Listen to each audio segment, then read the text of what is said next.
shape and size. The Galaxy S4 Active is slightly thicker, though not much so. And the screens are the same size. You've got a 5-inch 1080p on both, 1920 by 1080. Though on the right, we've got an LCD. It's a TFT LCD display. On the left, of course, you've got the HD Super AMOLED from Samsung. You can see the colors are slightly different.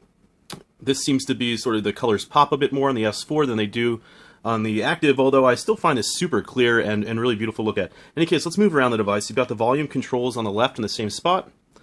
On the bottom, you've got the same micro USB port location, though there's a hatch on the S4 Active. That's to keep the water and dust out. You've got the power button in the same spot, though this has sort of a little etching on it. And up top, the 3.5mm headphone jack. And notice the Active also has the IR blaster right there. So we'll go to the Active. You can see it's got this nice finish. It actually kind of a little reflective. I love the blue color. And we'll pop this off because I want to show you. In the back, still got, this is actually an 8-megapixel camera, I should say, versus the 13-megapixel on the Galaxy S4 here. We'll wipe it off. Fingerprints are wild on it. So 13-megapixel on this, 8-megapixel on the Active. See, we still have a micro SIM card slot as well as micro SD card slot. It comes with 16 gigs on board, so I added my own 64 there.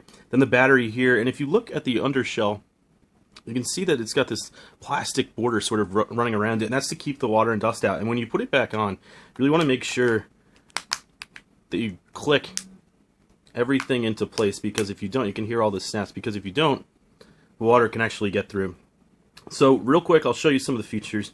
You've got the same sort of touch interface. You can see that if I hover above the screen, it's got all of the same settings options that the S4 has. So you've got Smart Scroll, Smart Pause, Air View. I won't go over all of them. You're probably very familiar with them now.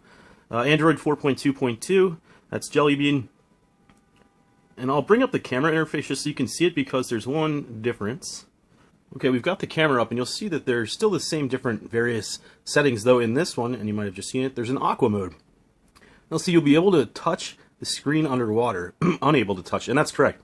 I've actually used this in the water already. The screen doesn't work right. So you need to use the volume key as the camera or record button, which is right down here. So we'll hit, that means the camera key. It reminds us again to make sure that the cover is closed, the USB cover, because it could ruin the phone. And then in this case, you can see I'm taking pictures hitting the volume button right there.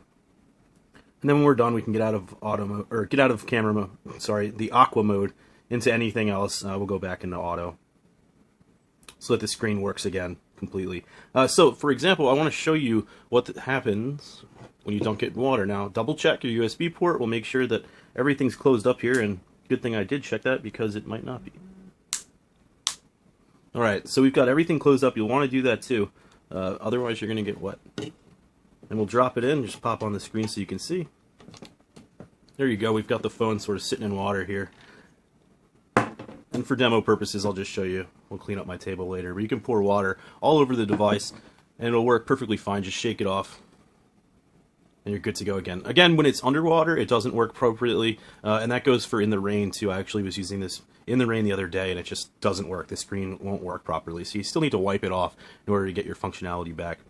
Anyway, that's a quick look comparing the two devices. I've got some water on the S4, but that's okay. You got the Active on the left, Galaxy S4, both on AT&T. Both $199.99 and available now. This is Todd Hazelton with Techno Buffalo.